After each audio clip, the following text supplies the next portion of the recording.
विरोध भी अपने कर रहे, कोई पराये नहीं। इन्हीं लोगों ने लोकसभा में भेजा था, इन्हीं ने जिताकर विधानसभा में भेजा, यही विरोध कर रहे हैं। है तो हमारे ही, कोई केरला कर्नाटका से आके तो दुष्यंत का विरोध नहीं कर रहा। सर रंजीत, और विरोध करेंगे तो उनसे बात भी करेंगे, विचार भी करेंगे, उनका जो फैसला होगा उसके ऊपर निर्णय भी करेंगे। मगर मैं ये मानता हूँ कि कमज़ोर का विरोध नहीं होता, विरोध उसी का होता है जिसको लोग मजबूत मानते हैं। रंजीत चौटाला जी को सर कितने का दावा कर दिया? लड़ तो 9 पे रही है, 10 जीतेगी कहाँ से? सर रंजीत चौटाला जी को बीजेपी ने हिसार लोकसभा से अपना उम्मीदवार बनाया है, तो क्या देवीलाल परिवार से जो वोट जुड़े हुए हैं वो कंफ्यूज होंगे? चौधरी देवीलाल की आइडियोलॉजी में एक समय नहीं, अनेक समय इस तरह के चुनाव लड़े भी गए हैं। और मैं ये मानता हूँ कि आज की परिस्थिति जनता ने तय करना है कि चौधरी देवीलाल की आइडियोलॉजी को कैसे ताकत।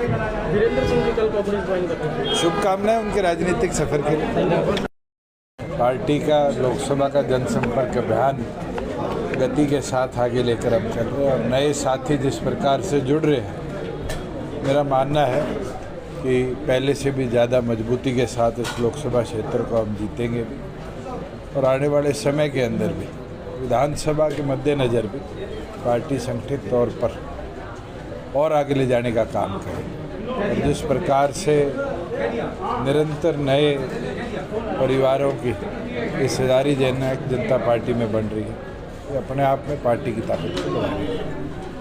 सर टिकटों की घोषणा का कहा आपने कब? नवरात्रों के अंदर पार्टी का ये फैसला है और नवरात्रों में सभी से विचार विमर्श जो किया है उसके ऊपर फिर पार्टी लीडरशिप और पीएसी अपना अंतिम निर्णय लेगी। सर विरोध आपका भी हो रहा है, विरोध बीजेपी के कैंडिडेट्स का भी हो रहा है, कहीं ना कहीं पब्लिक जो है आप दोनों के ही कार्यकाल से नाराज लग रही है। चलो, मैं तो एक चीज़ मानता हूँ, जो काम हमने किसानों के लिए करे आज वो देखने बहुत ज़रूरी है।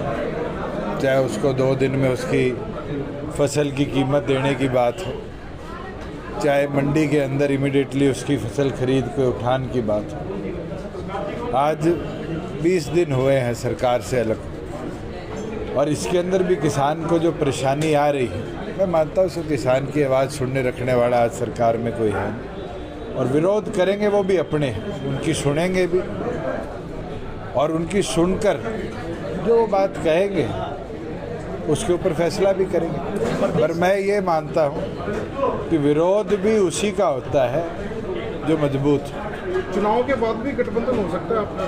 मैं आज इस चीज़ पे ना तो कुछ कहूँगा ना कहने के पोजीशन में हूँ। भविष्य में कौन किसके साथ जाएगा, क्या परिस्थितियाँ बनेगी, ये तो भविष्य की गर्भ में है। जो उद्देश्य हमारा है वो पार्टी के कार्यकर्ताओं की मेहनत से लोकसभा में भी हमारे सदस्य हरियाणा की आवाज़ बनकर पहुँचे और विधानसभा के अंदर भी साथ ही जीतकर संख्या बल के साथ प्रदेश सरकार बनाने का काम। सर प्रदेश अध्यक्ष ने इस्तीफा दिया है, देखिए मेरे भी मीडिया के माध्यम से संज्ञान में आया है, औपचारिक तौर पर कोई इस्तीफा पार्टी के पास आया नहीं है और आएगा।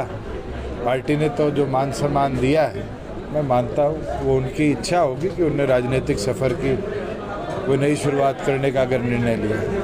पार्टी के अनेक लोग उनसे निरंतर संपर्क कर भी रहे हैं और हम चाहेंगे कि वो अपना जो निर्णय उन्होंने किस हालात में लिया है उस पर पूर्ण विचार।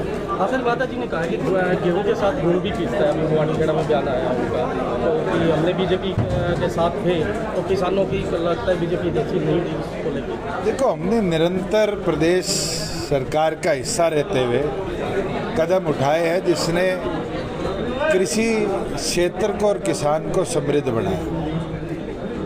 अगर उसका भी कोई विरोध करता है